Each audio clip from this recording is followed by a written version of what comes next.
Hi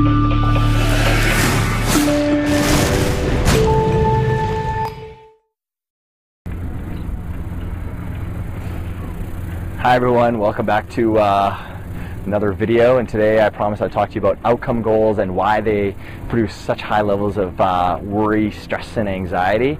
I think I got some beads of sweat running down my forehead, a little bit warm down here, still in the south of France, standing in the marina area by all the yachts, kind of a nice little venue. But back to what we were talking about.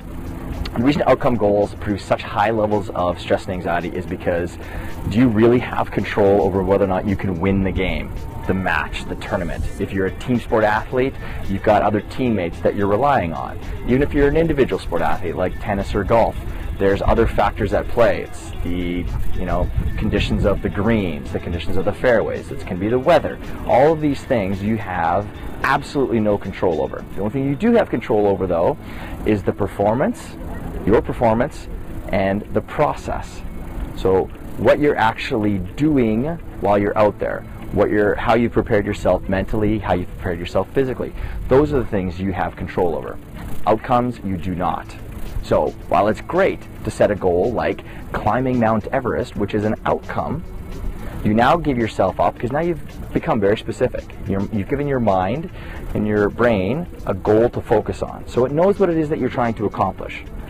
And you can even go even further. So I'm so happy and excited that I have climbed to the top of Mount Everest with two amazing guides, one from Tibet and another from France. We had an amazing experience the entire time, and when I reached the summit, the sense of satisfaction was completely overwhelming and the view was phenomenal.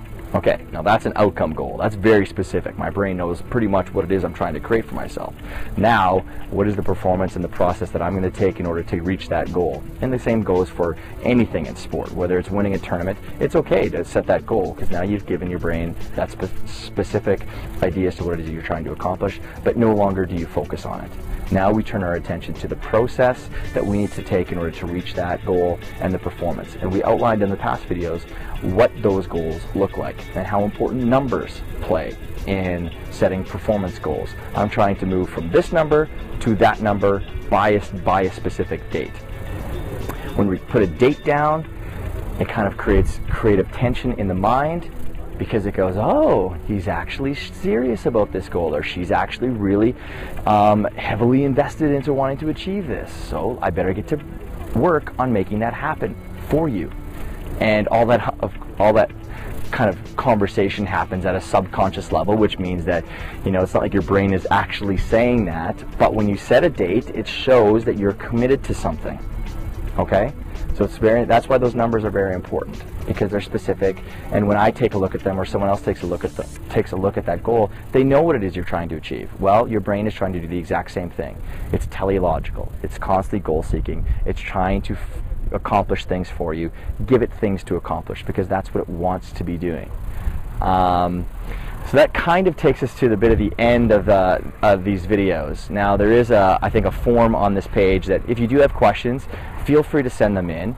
And while we get hundreds a day, we don't usually respond to every single one of them individually, but what we do have is, through these emails that we send out, we sort of have a question and answer where I'll deliver the answer, in those emails and on this site, on the peakathlete.com site, and so forth. So don't feel afraid to contact and send in some questions, because a lot of times people generally have the exact same types of questions, or they're very similar in some way, and I'm more than happy to answer those.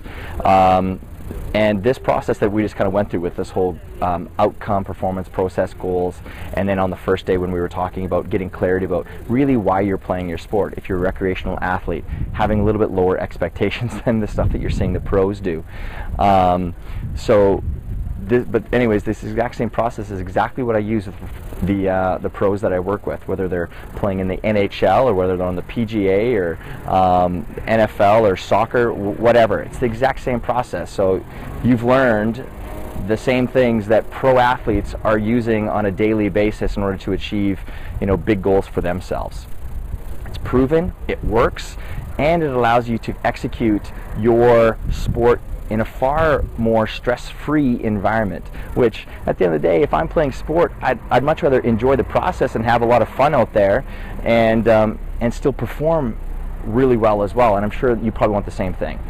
Now, just because I normally work with pro athletes doesn't mean that I don't work with amateurs. I do all the time, and actually, you're sort of my favorite people to work with. So, you know, if you're at the point where you actually want to try to take your game to the next level as well, feel free to contact us to see if we have any room to take on new clients as well. So, thanks again. Stay tuned. We'll always be sending you more information. Maybe not daily, but we will be sending you stuff weekly. Okay? So thanks again. If you have some questions, feel free to fill out the form below. Talk to you soon. Oh, by the way, I'll zoom in on some of these boats that are behind me, because there's one really big yacht back there that's pretty awesome.